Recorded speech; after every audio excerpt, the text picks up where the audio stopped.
I looked at the prosthetic rotting skin peeling off my cheek in the bathroom mirror, and realized I had become a monster, but not because of the makeup.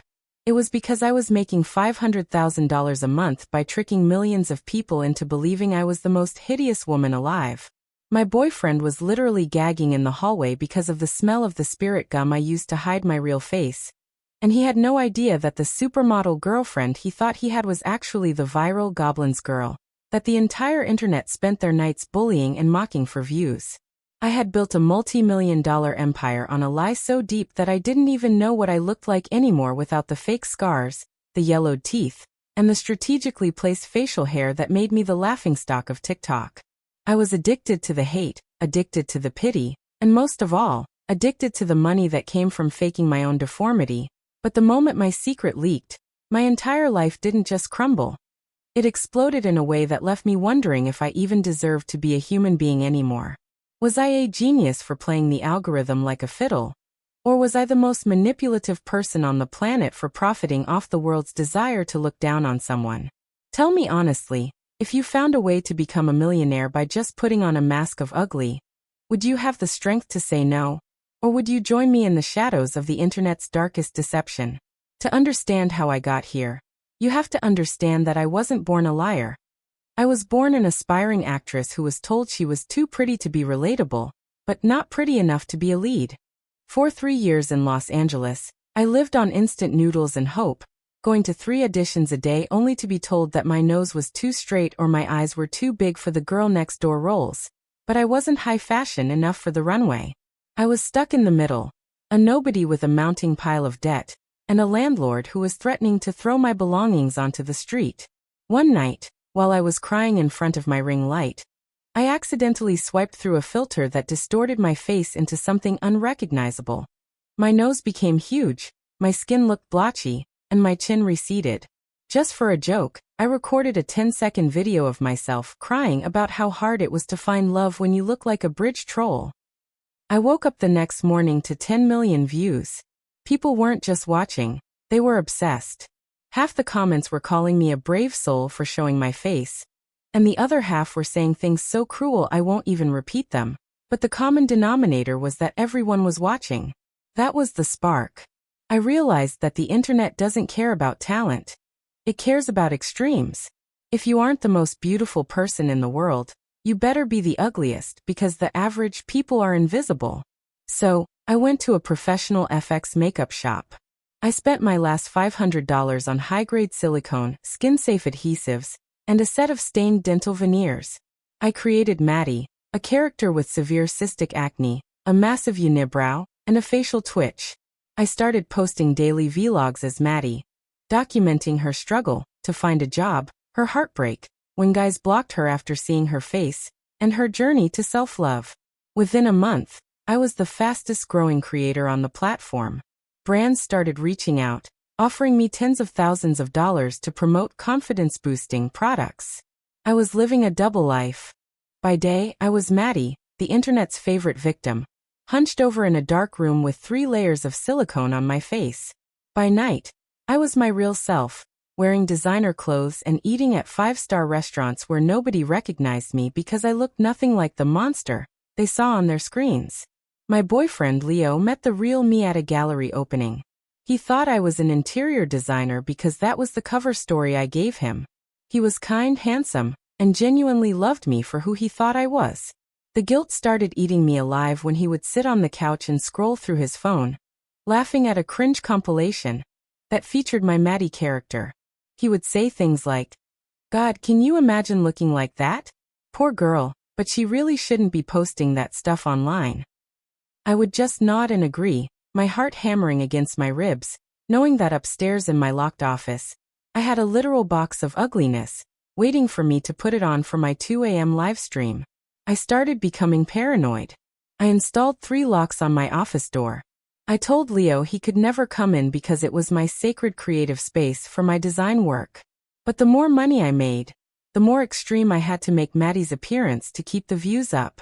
I started faking medical conditions, hinting that my appearance was due to a rare genetic disorder I was born with. The sympathy poured in and so did the donations. People were literally sending me money for surgeries that I didn't need. I started realizing that the more I lied, the more the world rewarded me. And that's a dangerous drug for someone who has nothing. My bank account was growing, but my soul was shrinking into this tiny, shriveled thing that only came alive when I saw the view count ticking up by the hundreds of thousands. I started spending hours on Reddit, reading threads dedicated to Maddy. And it was a surreal experience to see people debating my existence. Some called me an inspiration. Others called me a freak of nature, but everyone was talking. I remember sitting in my expensive apartment, surrounded by luxury bags and designer shoes that I could never wear in public, feeling like a ghost in a gold cage. I was terrified that if I even stepped onto my balcony without my face on, a drone would catch me and the whole house of cards would come down. I began to hate the sunlight. I kept the curtains drawn, living in a perpetual twilight of ring lights and computer monitors.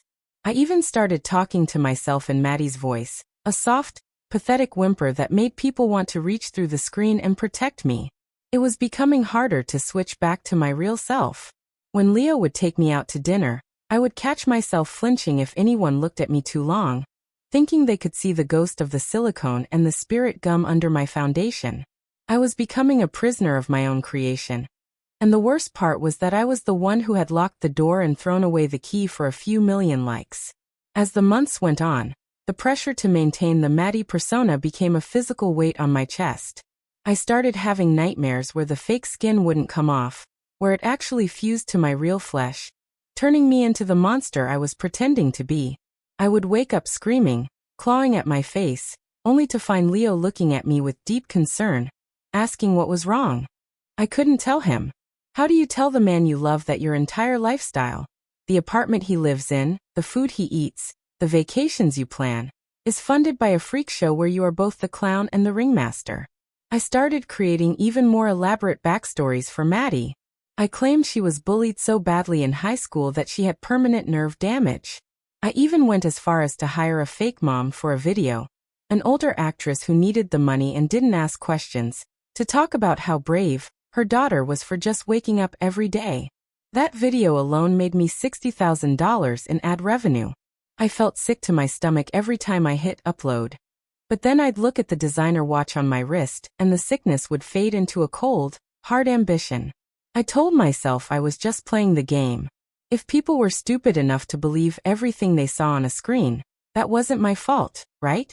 I was just giving them the drama they craved. I was an actress finally playing the role of a lifetime.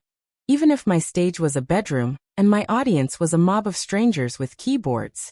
But the double life started bleeding into my reality in ways I couldn't control. I began to resent the real me. I felt like the pretty girl was just a shell, a boring, uninteresting person that nobody cared about, while Maddy was a superstar.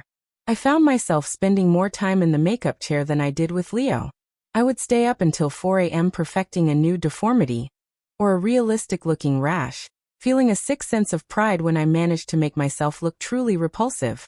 I remember one specific night when I looked at a photo of myself from 3 years ago, fresh-faced, smiling, full of hope, and I didn't recognize her. That girl was gone, replaced by a woman who knew how to blend silicone edges and fake a stutter for sympathy. I was losing my mind, and the money was the only thing keeping me sane. I started buying property, investing in stocks, trying to build a fortress of wealth that would protect me when the truth eventually came out. Because deep down, I always knew it would. No lie this big can stay hidden forever. The internet is a detective that never sleeps, and eventually, someone was going to zoom in too far, or catch a glimpse of the real me in the reflection of a window. I was living on borrowed time, and the interest rate was my soul. The guilt became a constant, throbbing ache in the back of my head. Every time a young girl would message Maddy saying that my bravery helped her deal with her own insecurities, I wanted to vomit. I was a fraud, a vulture preying on the very people I claimed to represent. I was taking up space in a conversation about body positivity that didn't belong to me. I was a beautiful woman wearing a struggle like a costume, and then taking it off at night to sleep on silk sheets. I tried to justify it by donating a small fraction of the money to charities for facial disfigurement, but it felt like trying to put out a forest fire with a squirt gun. It didn't change the fact that I was a liar. It didn't change the fact that I was mocking real suffering for profit. I started drinking more, trying to drown out the voice in my head that called me a sociopath. I would sit in my office, surrounded by jars of fake skin and bottles of adhesive, and wonder if I would ever be able to stop. But the numbers just kept going up. 5 million subscribers. 10 million. I was a digital goddess of the grotesque, and the world was at my feet, begging for more. To make matters worse, I started getting fan mail at a P.O. box I had set up. People sent me drawings of Maddy, letters of encouragement, and even gifts like handmade sweaters and scarves to hide my scars, if I felt uncomfortable. I would hold these items in my hands, feeling the softness of the wool, and I'd feel like a murderer. These people were pouring their hearts out to a woman who was literally made of glue and latex. I started becoming obsessed with my own reflection. Not because I was vain, but because I was terrified of the transition. Sometimes, after a 12-hour stream as Maddy, I would peel off the mask and just stare at my real skin. It looked so pale, so fragile. I started worrying that the chemicals were actually damaging my face, that maybe God or the universe was going to punish me by making the mask permanent. I'd spend thousands on luxury skincare, trying to wash away the Maddy residue, but the smell of the spirit gum seemed to have seeped into my very pores. Leo noticed. He started asking why the house always smelled like a hospital or a chemistry lab. I told him I was experimenting with new oil paints for my design projects. He believed me because he wanted to. That's the thing about people who love you. They are the easiest ones to trick because they aren't looking for the lie. They are looking for the person they fell in love with. And I was using that love as a shield to hide my greed. My life was becoming a series of panicked maneuvers. I had to schedule my Maddy time around Leo's work schedule, but as my popularity grew, the demands grew too. My agent, who also didn't know the truth, was pushing for a book deal. They wanted a memoir about overcoming the mirror. I actually sat down and started writing it, weaving a tapestry of fake childhood traumas and imaginary doctor's visits. I was getting paid to lie to myself. I remember one evening, Leo tried to surprise me with a weekend getaway to a spa resort. I had to fake a massive migraine and throw a tantrum just to get out of it, because I knew I couldn't go 48 hours without access to my makeup kit and my studio. I watched him walk out of the room, his shoulders slumped in disappointment, and for a second, I almost called out to him. I almost told him everything. But then my phone buzzed with a notification. Maddy's latest video hit 5 million views in 2 hours. The dopamine hit was stronger than my love. I went back to my office, locked the door, and started mixing a new batch of fake pus for a medical update video. I was a junkie, and the internet was my dealer. I started seeing Maddy in my dreams. She wasn't just a character anymore. She was a separate entity that lived in my mirrors. In the dreams, she would laugh at me, her yellow teeth gleaming under the fluorescent lights of my studio. She would tell me that I was nothing without her, that the pretty girl was just a boring canvas, and she was the masterpiece. I'd wake up in a cold sweat, my heart racing, and I'd have to touch my face to make sure it was smooth. Then came the day of the talk show, which I thought would be my coronation but turned out to be my execution. The moment that fan's bag caught the edge of my prosthetic, time seemed to slow down. I could hear the sound of the adhesive tearing, a tiny sharp zip that sounded like a gunshot in my ears. For a split second, I saw the fan's eyes widen as she saw the pale, perfect skin underneath the scar. In that moment I knew the life I had built was over. The drive home was a blur of tears and panic. I was driving like a maniac, checking my rearview mirror every 5 seconds to see if I was being followed. When I got inside, I didn't even say hello to Leo. I ran straight to my office and locked the door, leaning against it and sobbing until I couldn't breathe. I looked at the Maddy face in the mirror, half attached, flapping in the wind, a literal mask of deception. I looked like a character from a horror movie. And as I started to film that apology video, the one where I lied about being attacked, I realized that I wasn't just faking being ugly anymore. I was faking being human. I was a hollowed-out shell, a ghost of a person who had traded her reality for a digital nightmare. And the worst part? Even as I sat there, bruised and bleeding from my fake wounds, I was still checking the lighting to make sure the lie looked convincing. I spent the next 48 hours in a state of total mania. I didn't eat, I didn't sleep. I just refreshed Twitter and Instagram every 30 seconds. The photo the photographer had taken at the studio was everywhere. People were zooming in, circling the gap in the skin, comparing it to my older videos. The attack video I posted was being torn apart by body language experts and digital forensics hobbyists. They were pointing out that the blood looked like corn syrup and that my bruises were too purple to be real. The tide was turning. The same people who had called me an inspiration were now calling for my head. I felt like a criminal on the run. Except I was hiding in a $5 million penthouse. Leo kept knocking on the door, asking if I was okay, if the attackers had really hurt me that badly. I couldn't face him. I knew that the moment he looked into my eyes, he'd see the fraud.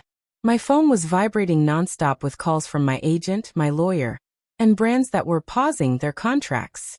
I was watching my net worth evaporate in real time. But I still couldn't stop. I filmed another video. This time Maddy was in a hospital bed, which was just my guest room with white sheets, claiming that the haters were trying to silence her. It was pathetic. I was a captain sinking with a ship made of cardboard. That night, the final blow came. I had fallen asleep at my desk, my face still covered in the bruise makeup. I hadn't heard Leo come in. I hadn't heard him find the spare key I'd hidden in the kitchen. I woke up to the sound of the trash can being emptied. I opened my eyes to see Leo standing there, holding a clump of used silicone and a bottle of spirit gum. He looked at the bin, then at the desk covered in prosthetics, and then at me. The silence was worse than any screaming match we'd ever had. He looked at me with such profound disappointment that I felt my heart physically break.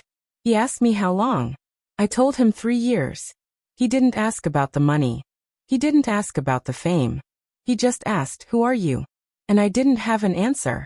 I watched him walk out, and this time, I knew he wasn't coming back. The next day the expose went live. He hadn't even waited 24 hours. He gave an interview to a major tabloid, showing the photos he'd taken of my office, and the receipts for the FX makeup. The internet exploded. It was the biggest scandal of the year. Goblins Girl is a supermodel fraud. I was doxxed within hours. My address, my real name, my parents' phone numbers, everything was public. I had to hire private security just to leave the building. The lawsuits started rolling in.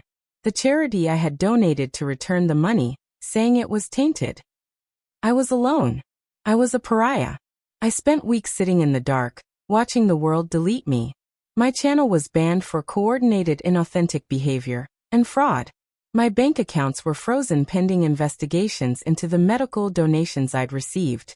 I went from being a multi-millionaire to having almost nothing, but the weirdest part was the relief. The mask was finally, permanently off. I didn't have to spend 4 hours a day gluing my face shut. I didn't have to hide from the sun. But the cost was my entire life. I had to move to a small town where nobody knew me, changing my name and starting over as a waitress. Sometimes a customer will look at me and say, "You look familiar, did we go to school together?" And I just smile and shake my head. I look in the mirror now and I see a woman who is pretty in a conventional way, but when I look into my own eyes, I see the Maddy I created. She's still there, a reminder of what happens when you value the reflection more than the soul. So here I am, telling you the truth for the first time in years. No makeup, no filters, no lies. Just a girl who got lost in the hunt for fame and realized too late that the view from the top is pretty lonely when you're wearing a mask. Was I wrong? Of course I was. I was a fraud and a manipulator. But I also look at the world that made me. A world that ignored me when I was me, but worshipped me when I was a freak. And I wonder who the real monster is. Did I fail the world? Or did the world fail me by only caring when I looked like a nightmare? Like this video if you think I got what I deserved, or if you were somehow on my side for the hustle. Subscribe for more stories like this where I expose the dark side of being a creator. And please share your final thoughts on this whole mess in the comments section. I'm reading every single one this time, without a mask on. I'll see you all in the next story.